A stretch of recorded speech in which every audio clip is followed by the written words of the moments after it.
তা আমি কখনোই ভদ্রতার মাপকাঠিতে মির্জা ফখরুলকে রাখবো না। বরাবরই উনি একজন ব্যর্থ, এবং এই ব্যর্থকে অনেকে যারা আলাপ তুলছেন যে ওনাকে হলো রাষ্ট্রপতি হিসেবে দেওয়ার জন্য, আমি বলছি মির্জা ফখরুল রাষ্ট্রপতি কেন, বাংলাদেশে যে মন্ত্রণালয় আছে সেই মন্ত্রণালয়ের যোগ্যতা রাখেন না উনি। চায় সেটা আমরা ওয়েলকাম জানাচ্ছি, সেটা তো আমরা বিশ্বাস করি, কারণ আমাদের সমাজে যারা গরিব মানুষ রয়েছে আমরা তাদের উন্নয়নের জন্য কাজ করতে চাই। সো কল যারা লেফটিস্ট লাল পতাকা বিক্রি করে বাংলাদেশে বরঞ্চ রাজনীতিকে হলো ভিন্ন খাতে নিয়ে গিয়েছেন, ইনু মেনন রাশদ হয়েছেন, নতুন করে তাদেরই দল দিয়েছেন জুনায়েদ সাকিব।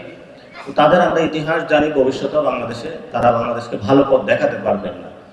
আর কিছু বামপন্থী ছিল, কেউ কলকাতায় পালিয়ে গিয়েছে, অনেকে পাকিস্তান থেকে আসে নাই, অনেকে হলো স্বপ্নভঙ্গ করে ব্যবসা বাণিজ্য ঢুকে গিয়েছে, অনেকে হলো বিভিন্ন জায়গায় দেশে হলো সেটেল হয়েছে। বাংলাদেশে কখনো জনগণের পক্ষে তারা রাজনীতি করে নাই, কখনো তারা পিকিংপন্থী হয়েছিল, কখনো রাশার মস্কোপন্থী হয়েছিল, কিন্তু বাংলাদেশের ঢাকাপন্থী কখনোই হতে পারে নাই তারা। কয়েকদিন আগে আপনাদের সামনে একজন বক্তব্য দিয়েছিলেন মির্জা ফখরুল, উনি বললেন উনি নাকি পিকিংপন্থী ছিলেন, চায়না রাজনীতি উনি করেছিলেন। এটা খুবই একটা লজ্জাজনক। উনি খুবই ভদ্রবেশ ধরে থাকেন, কিন্তু আমি ওনাকে ভদ্রবেশ হিসাবে রাখতে চাই না। আপনারা দেখেছেন যে গত 17 বছরে যখন বাংলাদেশে হলো শেখ হাসিনা বিরোধী আন্দোলনগুলো হয়েছিল, সেখানে মির্জা ফখরুলের যে ভূমিকা, হয়তো উনি হাসি মুখে রাজপথ থেকে চলে এসেছেন বা বিদায় নিয়েছেন, তবে উনি একজন সেক্রেটারি বা মহাসচিব হিসাবে রাজপথে বিরোধী দলের হিসাবে ভূমিকা রাখতে যে ব্যর্থ হয়েছেন, সেই ব্যর্থতার আমাদের দেওয়া উচিত। কারণ আমরা হাসি মুখে অনেকটা ছেড়ে দিই, কিন্তু তাদের ব্যর্থতার গল্প শুনাই না।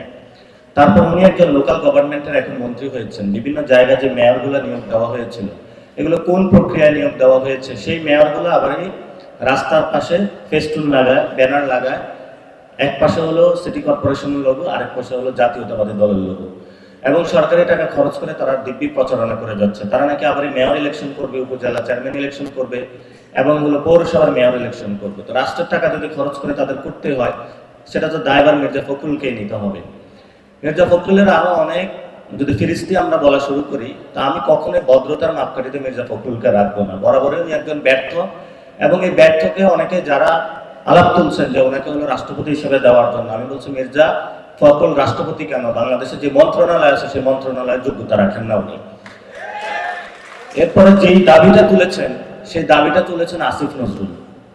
খুবই সন্দিহান লোক, কোনো কিছুই ক্লিয়ারেন্স নাই, কোন পক্ষে যে কাজ করেন নাকি বাংলাদেশের পক্ষে কাজ করেন ওনার আগামাথা ধরা অনেক টাফ। তবে আমি মনে করি যে চুপ্পুকে যদি গ্রেপ্তার করতে হয়, ওই একই ছেলে হলো আসিফ নজরুলকে রাখা উচিত।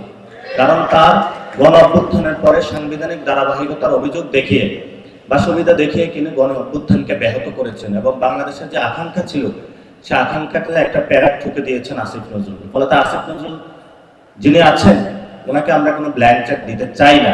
উনি ওই সময় গিয়েছিলেন, ওনার স্বপ্ন ছিল যে বাংলাদেশের কি প্রধান উপদেষ্টা হবে। তো পরে আমি যখন এটা বললাম, একদিন বলল আল্লাহ নাসির, আমি তো এটা হতে চাই নাই। তো ওনার এই ধরনের কার্যকলাপ, তো আমরা বলবো এটা খুবই সন্দিহান লোক, খুবই সন্দিহান লোক।